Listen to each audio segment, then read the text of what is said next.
as a bell for the moment. Crack bloody bell. Well, she'll get you back. The next time it'll be a new condenser. Yeah. So you keep telling me. All right. Let's all up that hook and get away from this sudden mud.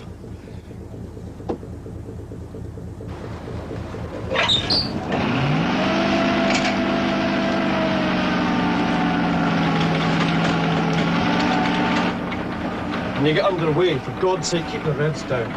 Just tickle her in, Skip. Otherwise, we're spending the night out here. Over your dead body. What's that?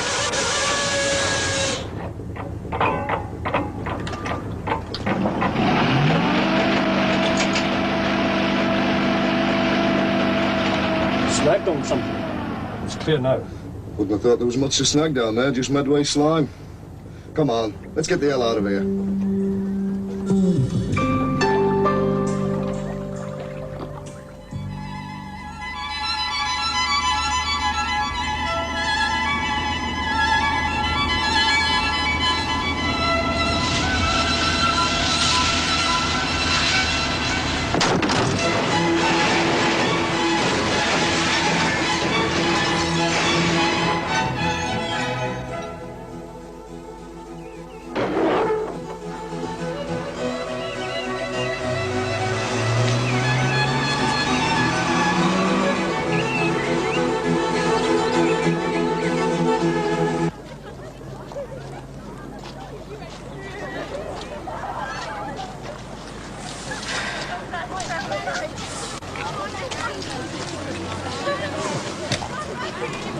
Prue, it's Maggie. You reading me? Over. Really, Maggie, must you use that appalling jargon? How can I possibly be reading you, especially at this distance? Over. I hope you thought this thing through. If that Chandra bloke really does have a marriage contract with the girl, he could sue us for assault. Over. She's 15, for heaven's sake. Even if her mother has signed a contract, it can't possibly be valid in this country. Over. I still say we should leave it to the police. Over. I told you they don't want to know. Over. Prue, if the girl is underage and the contract is invalid, then the police are bound to act. Over. Not until an offence has been committed. By the time they get their act together, the girl could be back in India. Over. Okay. But I want to register the strongest possible objection. Hello, miss. You're just the person I wanted. Not now, Flo. Go away, there's a good girl. I've seen him again. My old man. On the Maidstone Road. Flo, we're right in the middle of something here. He was driving a great big white Jaguar. Large as life he was. I mean, dead these 40 years. And suddenly he's driving a great big motor. Flo, will you please go away, Scarborough? Hop it now. You gotta find him for me, miss. You gotta find him. On my way out, girls. Start up and stay close for Gordon. Sake, I don't fancy ending up as a bowl of curry. Over.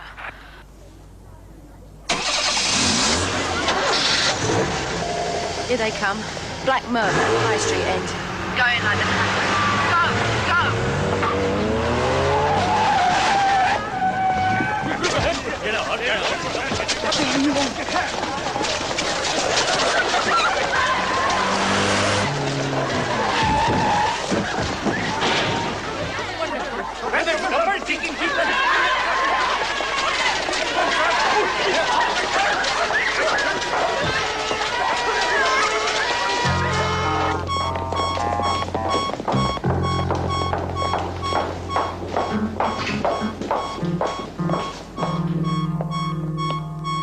About 150 quid's worth of damage, I reckon. And there's Maggie's car. God, have you seen it? Seen it? I was in it, remember? It's a shambles, an absolute shambles. Maggie, where did the old duck come from, for God's sake? I don't know. She came me from out of nowhere. God, I nearly killed her. She's been under your feet for yonks. What the hell does she want?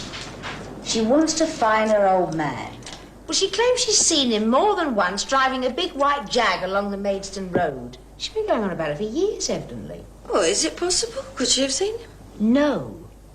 Well, why not? Maybe the old geezer won the pools or something.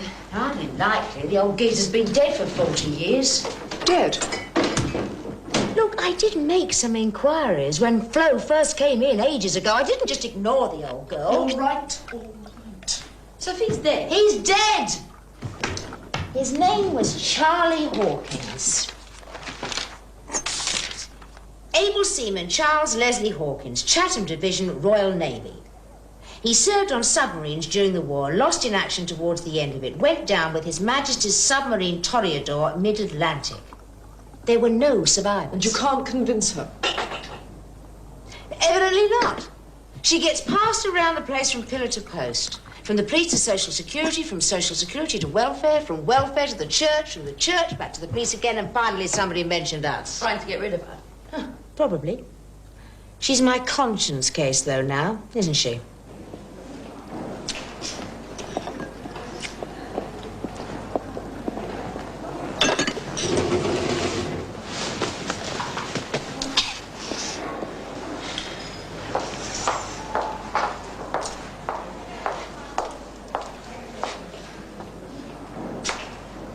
You found him yet?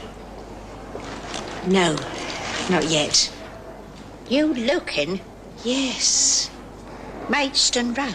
Or thereabouts? Don't build your hopes up, Flo. It isn't likely to be Charlie. Well, it isn't, is it? He can't come back. Not after 40 years. I've seen him, miss, I tell you. I've seen him.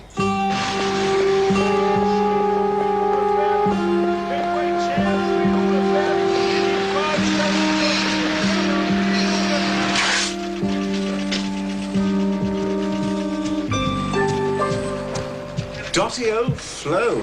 Well, I suppose every town of any size has one. Adds colour to the place.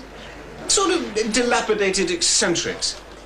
They sometimes get swept up, you know, along with the waste paper, the fish burns in the gutter, the dog muck, the drunken sailors and the whores. Usually when they're about to elect a new mayor. They've somehow dropped through the welfare sieve. Latter-day flotsam. I'm sorry, Mr. Proby, but I don't find Flo's situation particularly funny. I think it's rather sad. The stuff of tragic farce. Did you know she was a war widow? Or farcical tragedy. No, I didn't. Her husband was in the Navy. He went down with his submarine, the Toreador, mid-Atlantic, 1945. Now, in my book, that puts her a cut above waste paper, fish bones, dog muck and whores. At the moment, she thinks she's going out of her mind. Because she keeps thinking she sees her husband driving a big white Jag. She needs help. I doubt very much if she'll find it here. Sorry I bothered you, Mr. Proby. Hold on, Miss Forbes. Mrs. Forbes. Wait, please. I don't think you have anything for me, Mr. Proby. Want a bet? Come back, please. I have something to show you. I think we're both wasting time. Come on, please.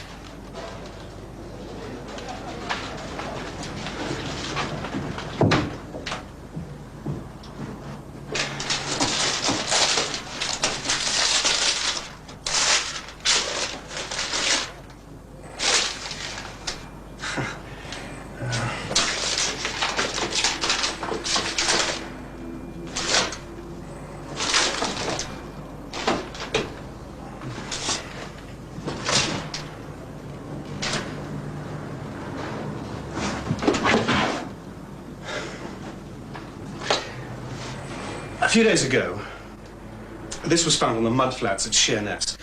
It had been washed up by the tide. Someone brought it to us for identification. All right, I'll buy it. What is it? Well, we didn't have a clue at first till we chipped away all those barnacles and washed the thing clean. Finally, it looked like this. Do you know what it is? Some sort of marker boy? Right, a marker boy. To be more precise, a World War II distress marker buoy, submarine for the use of. Now, that number on it is the identifying pendant number of the vessel which it belonged to, P318. Well, we phoned up the Admiralty to find out what vessel had pendant number P318 during the war. They told us. What has this got to do with Flo? Well, because as soon as they told us, they obviously wished they hadn't. Within 2 hours of my phone call, we have a pompous little Admiralty twit down here on the doorstep. He's got a special court order thing which gives him the right to confiscate the marker buoy, so he says. It's naval property after 40 years.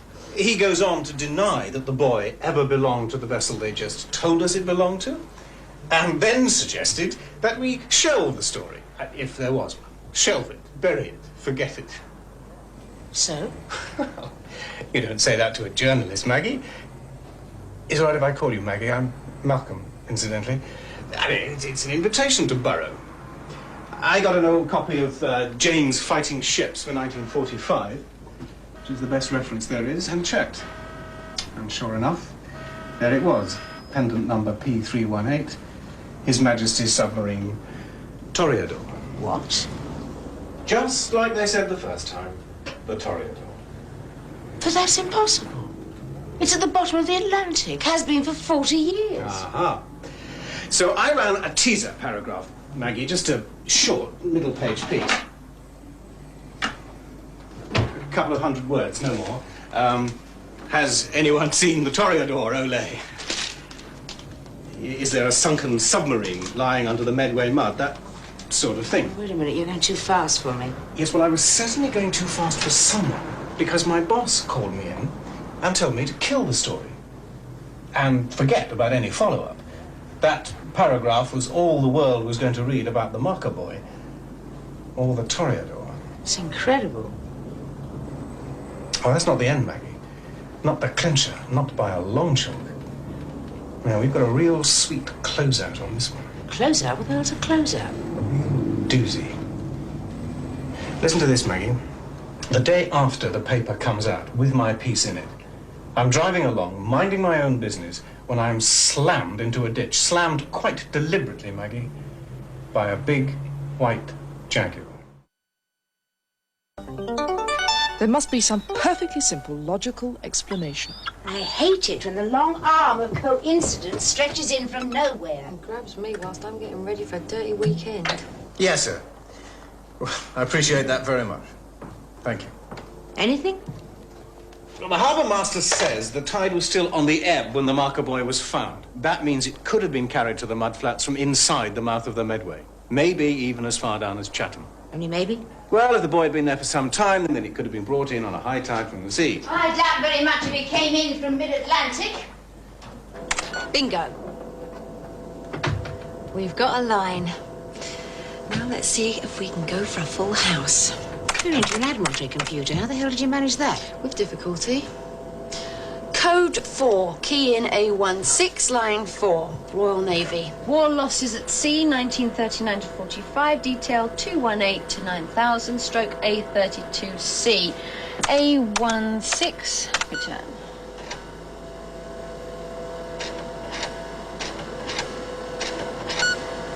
Vessel's name and designation.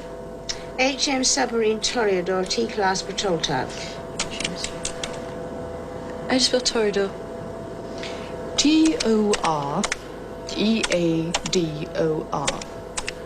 Sometimes I can hardly credit you have the equivalent of a master's in computer science.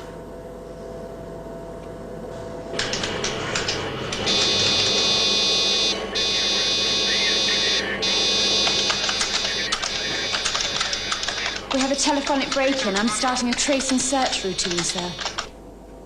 HM Submarine Toreador, pendant number P318. Presumed sunk mid-Atlantic, April the 20th, 1945. Presumed? Why only presumed? Whilst on routine war patrol duties, do you radio silence? Exact location of sinking remains unknown. That's odd.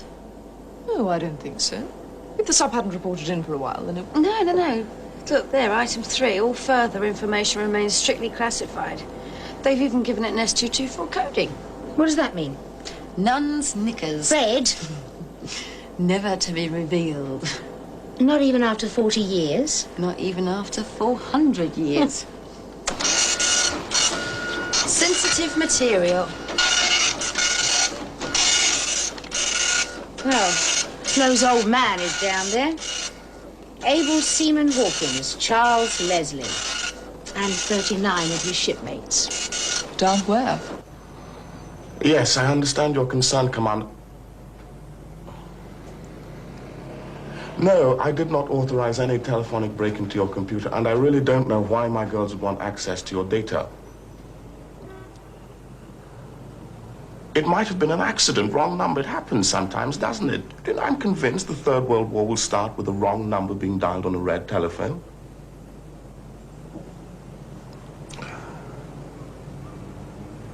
Yes, Commander. I'll check it out for you. Goodbye. Well, just exactly what you girls up to then. Hmm? Okay, Maggie, okay. Let's take one thing at a time. The marker boy. How did it get on the mud flats at C.A.T.S? Must have broken free.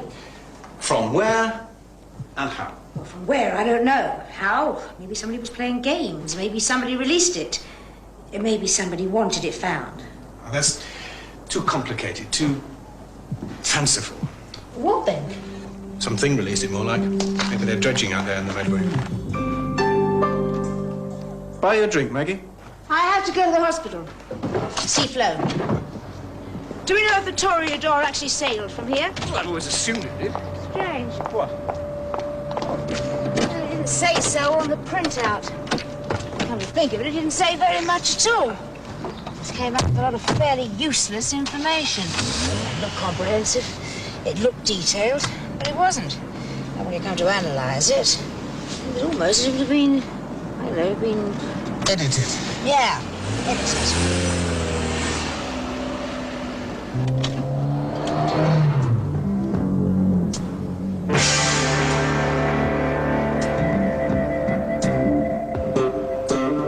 Right, you know, Maggie, we could have got most of that computer stuff from any decent reference book on the Second World War. Then why classify it? Why the secrecy? And why is the Admiralty so goddamn sensitive about it? Mine is the back of my neck itch. Oh, sometimes it's the lobes of my ears, sometimes the palms of my hand. Today it's the back of my neck. Copper's instinct. Never wise to ignore it. Yep. Thought so. What are you talking about? We've got a tail, a nice white one. Jaguar saloon. You sure? Don't turn round. Oh, if it's the madman, I mean, he was out to kill me. I'll put your foot down, Maggie. Let's get rid of him. Oh, not on your life, mate. Let's make it easy for him. Who knows behind that wheel? And I know you were talking about defensive driving stuff, but he's a nutter. I mean, the way he went for me. His number. Need to get a good look at him. You could pull the car over. Oh, Christ. Oh, damn, I've lost him. He's chickened out. Or else it just wasn't our man. Oh, it was our man, all right. The back of my neck is seldom wrong.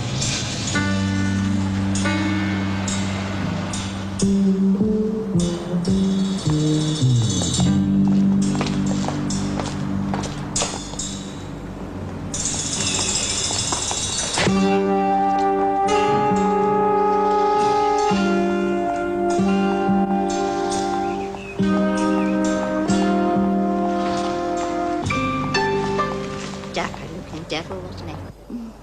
Right old road go to, Mom. It was taken 1944. We'd been married 5 years. Spent all that time as a submariner, he did. Mostly on the Toreador. And once he got on that, I never got to see much of him. Always at sea. A right old rogue, you said. What does that mean? Rogue. Tearaway. Proper scoundrel sometimes.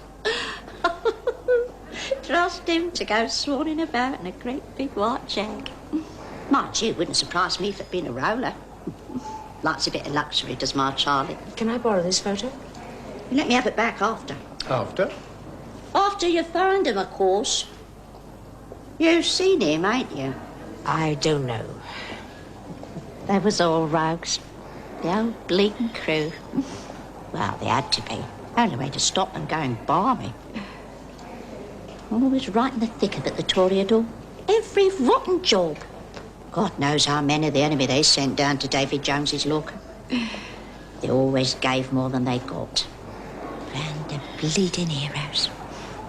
But rogues, every one of them. Here, you never brought me nothing this visit. Cake. Well, that's a nice bit of fruit cake, you know. Yes, Fluffy. I think you've seen him.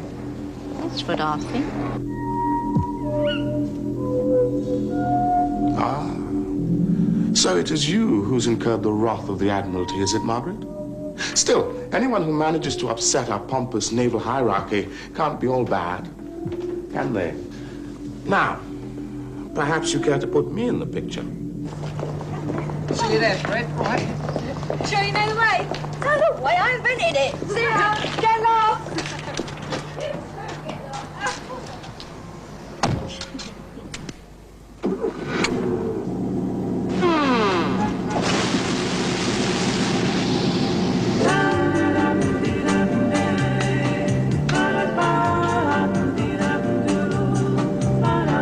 that it then? Is that all? Has it occurred to you that most of your information has been furnished by this man, Proby? He's given you the lot, hasn't he? Let's assume for one moment that these pictures of the marker boy are fakes. What new complexion does that put on things? Newspaper offices have photo labs, you know. Journalists sometimes go to extraordinary lengths to fabricate news stories. No way. There's something very fishy here. Very fishy indeed. The thing is, Margaret, you're very much a police person at heart, aren't you? Inclined to make criminal mountains out of perfectly innocent molehills. Get down!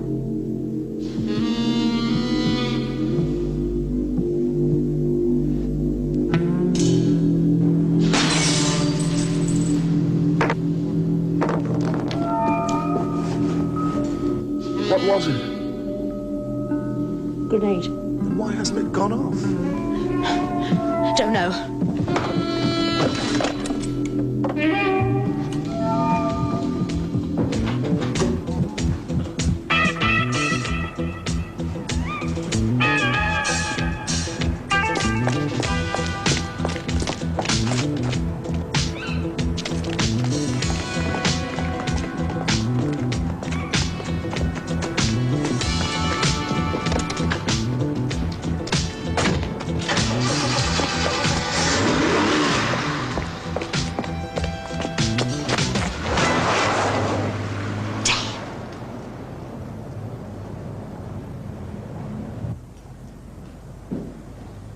Well? White Jack. Didn't get the number. It seems I owe you an apology, Margaret. I, too, am beginning to detect a distinct aroma of fish. Just because of a little old grenade?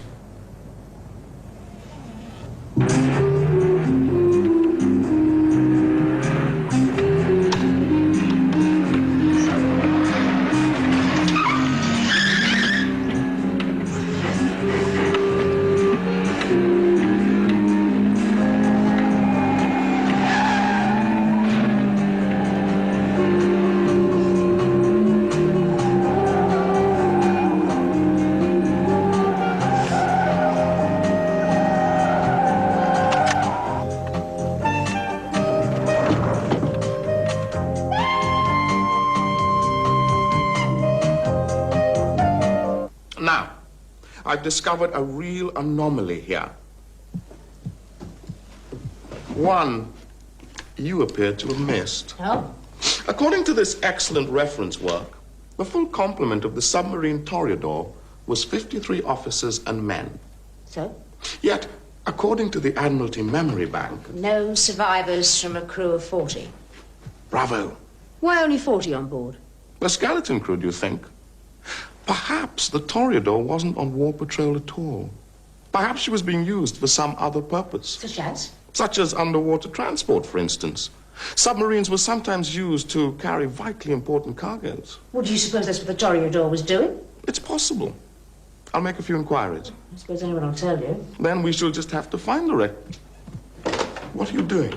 Dialing 999. There's an unexploded grenade out there. Good Lord. I'd forgotten about that. I wonder why it didn't go off.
Middle of the perishing night. Flo. You ain't sticking no more bleeding pins in me, neither. It's a telephone. There's a call for you. Do you want to take it or not? I'll tell you something else, mate. Phone? For me? For you. God, Elvis. Who'd be phoning me? And that's the exact spot where they anchored whilst they repaired the engines, well clear of the main channels. And according to the harbour master, the tugboat was the only vessel of any size hove to in the estuary, and the skipper says the cable definitely snagged on something as they hauled it in. Well, there's mostly mud down there, so the anchor must have caught on something solid. Like a dead submarine. Oh, dear. Looks as though someone's going to have to do some diving. The Navy? Good Lord, no. They insist the Toreador's at the bottom of the Atlantic. And we can't involve the police because they'll maintain no crime's been committed. No crime? What about that grenade? And what about my brakes? The lines were cut. That bullet was real enough. During the massive passion, too. So it is a police matter. Thank you. I don't think so. Not yet. Well, not until one of us has been killed, you mean? Not until we look beneath the murky waters of the Medway. Do you still have a hankering, Prudence, as you missed out on the Lenin Star? Oh, now, wait a minute. No, we can't afford to wait. Margaret, seems to have disturbed some 40-year-old sleeping dogs with a particularly vicious bite. They have to be identified. But even if I find the sub, it won't prove anything. It'll prove it didn't sink in the Atlantic. And while you're looking for it, Frederica can break back into the Admiralty computer. I want to take a look at the main war archives for mid-April 1945. Let's try and get to the bottom of this mystery. Is it Flo? Is she all right? Oh, God. Stop her, will you? Just hold her. I'm on my way. What's the matter, Meg? Hospital. Old Flo's had a phone call from someone who said he was her husband, said he was coming to take her home, so she's discharging herself.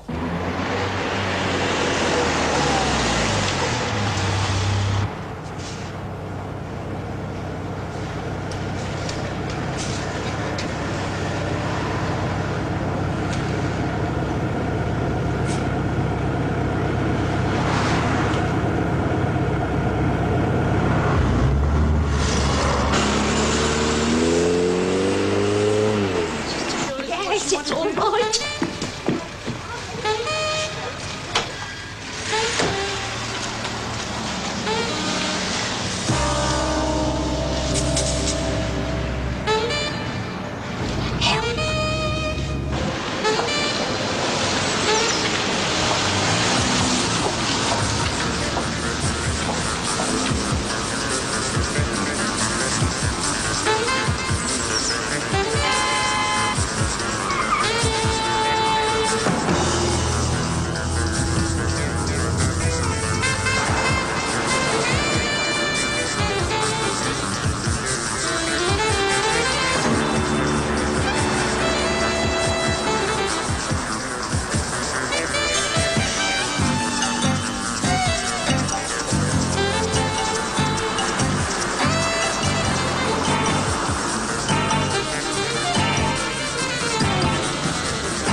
S224Q8, access code to a subroutine. Difficult, eh? Difficult, but not impossible. Well, whatever you get, put it on a security file and make sure Margaret sees it when she comes in. She was picked up in a white Jag. Yes, a white Jag. Oh, well, of course I followed it, but I lost it somewhere here on the Maidstone Road. Yes, just disappeared. All right, Maggie, all right. We'll do a search of the area if necessary. Yeah, I've got stringers around the place. We'll find it. Listen, get yourself back here, will you? I've got another lead. Old Flo's maiden name was Fraser, and I've located a cousin of hers, a Navy pensioner called Amos, would you believe? He's ex-naval police, ex-dockyard copper. Mine of information. Where does he live? Fairhaven Rest Home. Onslow Road, Gillingham. Okay, see you there. Of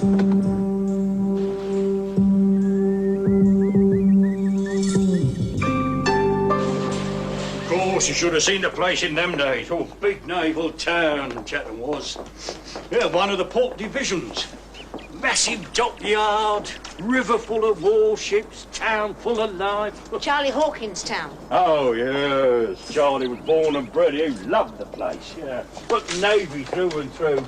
But like all Matalows, he was a bit of a rover, even after he was married.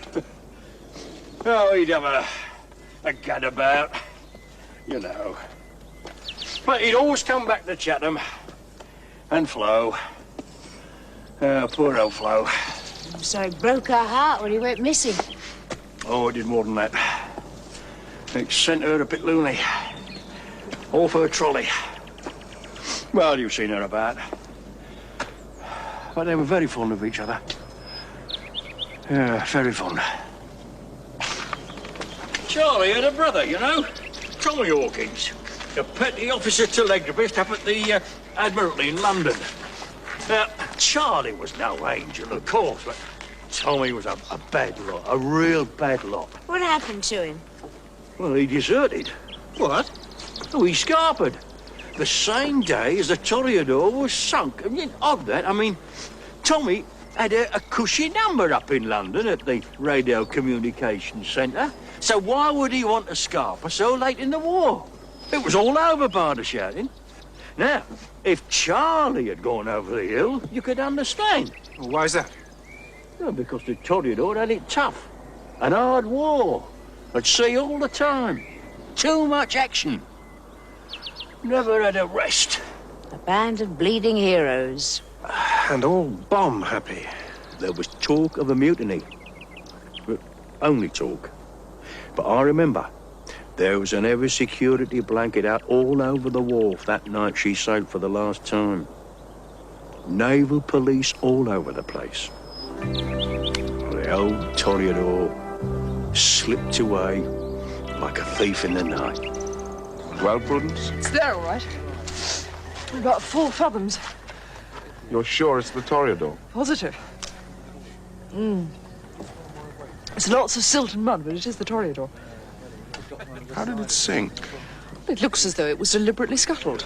All the seacocks are wide open. And before you ask, no, we didn't go inside. That's a job for the Navy. OK, Graham, give me those again, will you? The ones near Bluebell Hill. Rest. Incredible, isn't it?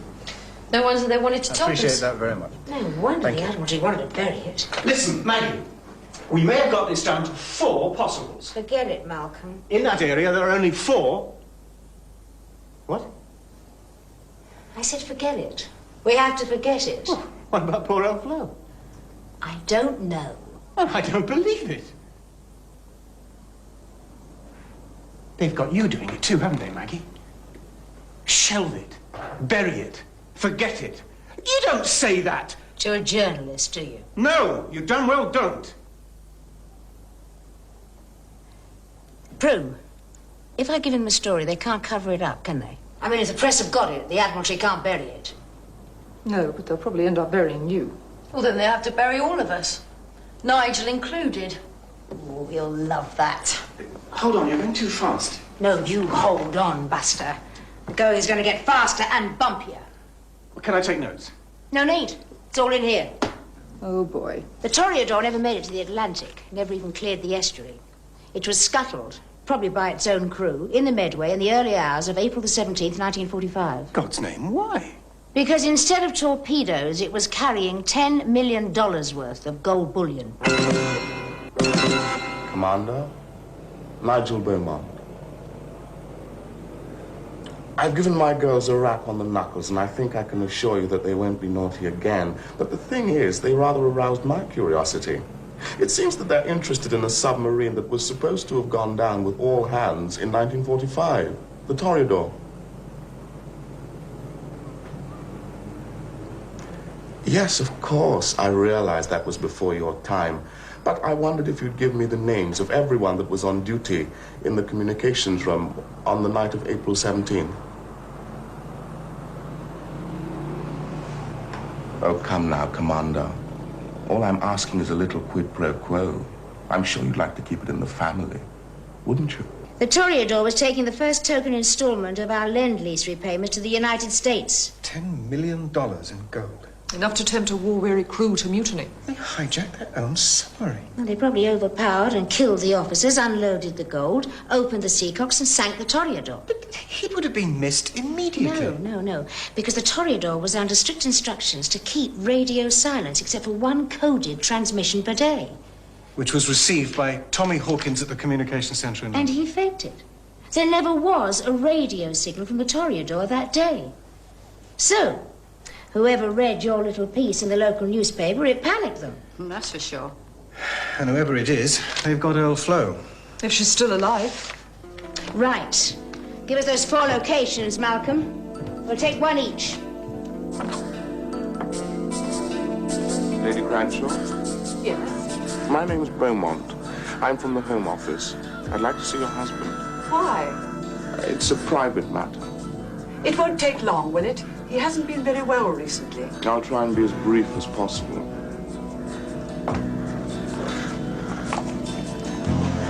Well, you'd better come in.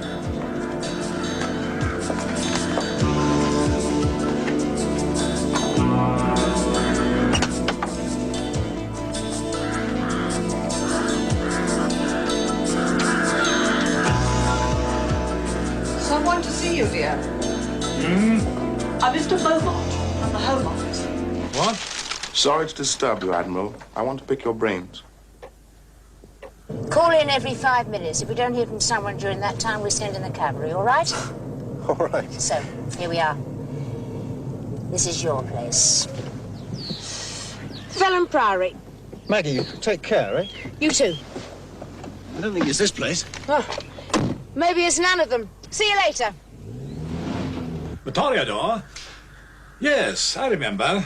A T-class sub that sank in the Atlantic. You remember what she was carrying? Carrying? Why should she have been carrying anything? She was on warp trail. I think not. Then suppose you tell me what you think she was carrying. Gold. Well, it's not beyond the bounds of possibility. Lend-lease and all that. Yes. So? You were a lieutenant commander at the time, working in the London communications room. Correct.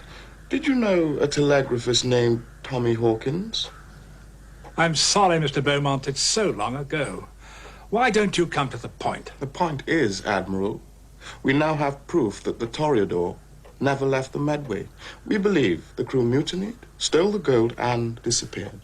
And who is we? That needn't concern you. But if we are right, they must have had a contact in the communications room. The telegraphist? Hawkins? Probably. He went absent without leave on the night the Admiralty lost contact with the Toreador. All right, suppose he was in on it. I really don't see why we're raking over such old coals. The coals are still burning. At least one mutineer is still alive. You've caught him? Not yet. But it's only a matter of time.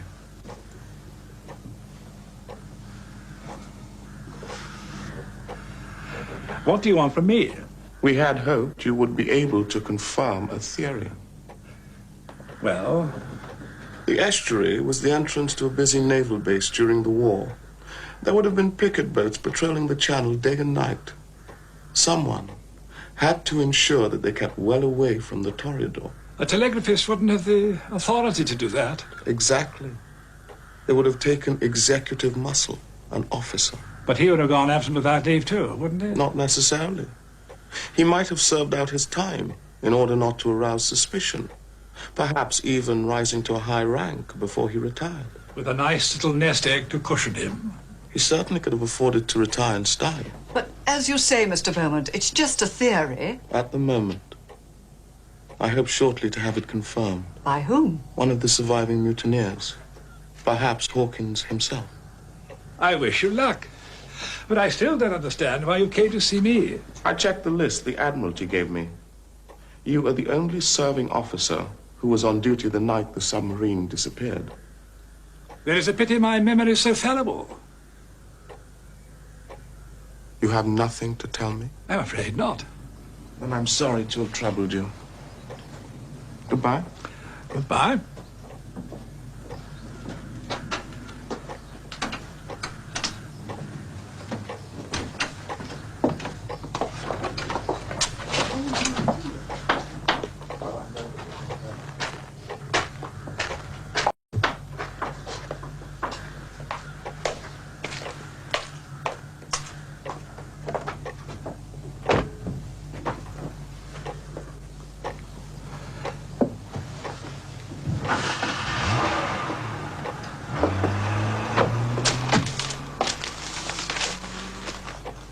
Damned Home Office.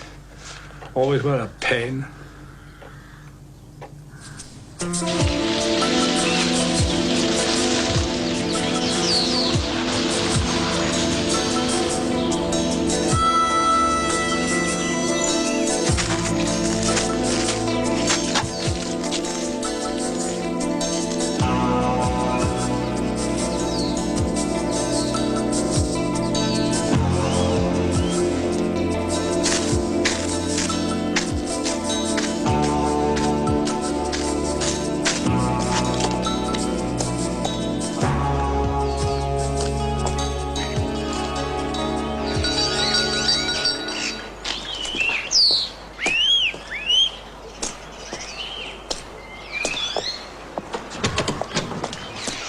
I'm sorry to disturb you. I'm doing a survey for the City Home and Country Garden magazine. My name is... Forgotten your name, love?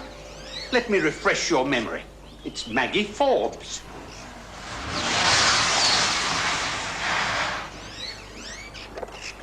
Better come in, Maggie. Do as Tommy says, love. My brother ain't got no patience at all. Not when he thinks people are threatening him.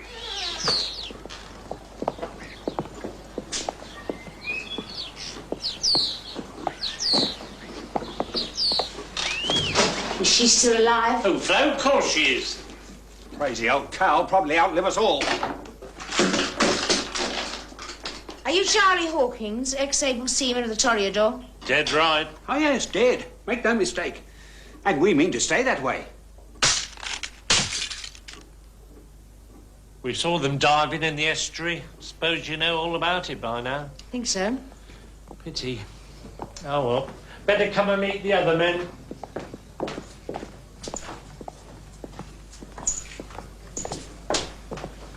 William Gray, a country mouse, is collecting. Those that have turned up. What is he collecting? Why only 6? Half of us are dead. Some went abroad. William is collecting. Rest decided to stay here with their families. Their new families. Hardly new. Some of us are grandparents by now. So does Mr. Frog. By our second wives. Ah. But Mr. Frog. So you're bigamists, He can't. as well as murderers. Fixie Grange is clear. Belongs to a doctor and his missus. Toffee nose pair. Over. And Parkham House is the home of Lady Stockburn, all lavender and lace. Over. It has to be Maggie's place, the Cedars. And it's more than 5 minutes since we heard from her. Over.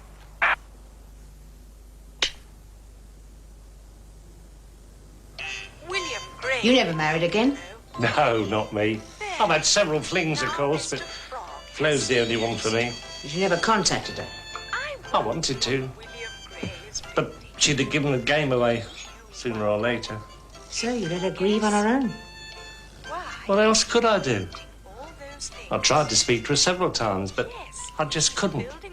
I had to think of the other lads.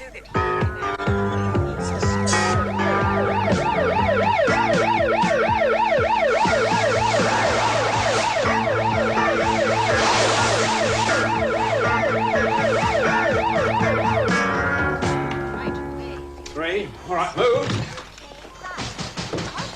Tommy! Here you are, Charlie. Don't be daft, Tommy. What the hell do you think you're doing? What's it look like? The game's over. We've lost. Then we'd lose like fighting men. No surrender. So you're taking the easy way out, eh? Feet first, the coward's way. Shut up, you. You're responsible for this mess. If our time's up, then we're taking you with us. You sure that thing works? Your grenade didn't. Band of bleeding heroes, Flo called you. Toughest crew in the service, patrol after patrol. Shut up. More action than any other sub in the fleet, a barrel load of medals. I said shut up. Until you got tired and greedy, and then you changed from a band of heroes into a gang of killers and thieves. Give us that gun. No. The rest of you may have gone soft, but not me. She's going to pay for what she's done, just like us. What's the point? We've all had a good run. If we end up in the brig, it will still have been worth it. Tommy, brave man will stay alive. Take what's coming to him. You're just trying to save your skin. Well, it won't work. We were told to kill our enemy. No, he's there, but he's going then, and he's going to pounce.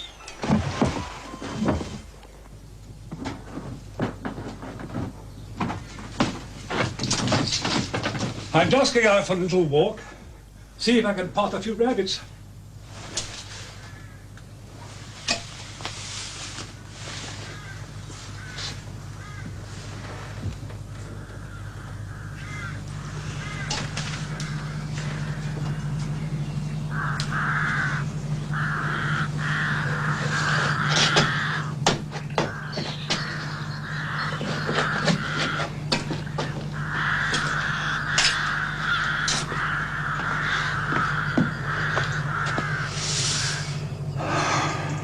I do believe there's a touch of spring in the air.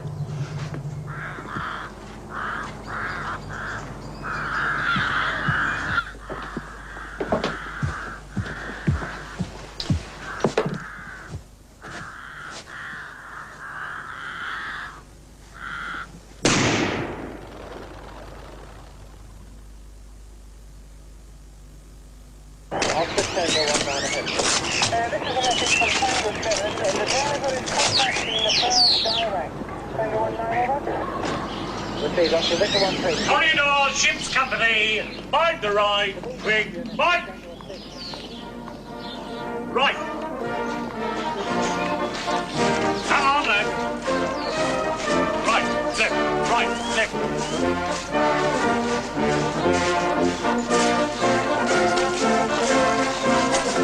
Lads. That's what Charlie Hawkins called them. Like stable lads. Huh? They've been pretty long in the tooth and all. I suppose if you grow old with someone, they always seem young to you. It must have been hell in the war. Huh? In the subs. All them exploding thingamybobs around you. Maybe that's what turned them into villains. See the dolphins leap and blow. There's something nasty down below. Who wrote that? One of our great lyric poets. A chap called Beaumont. Nigel Beaumont.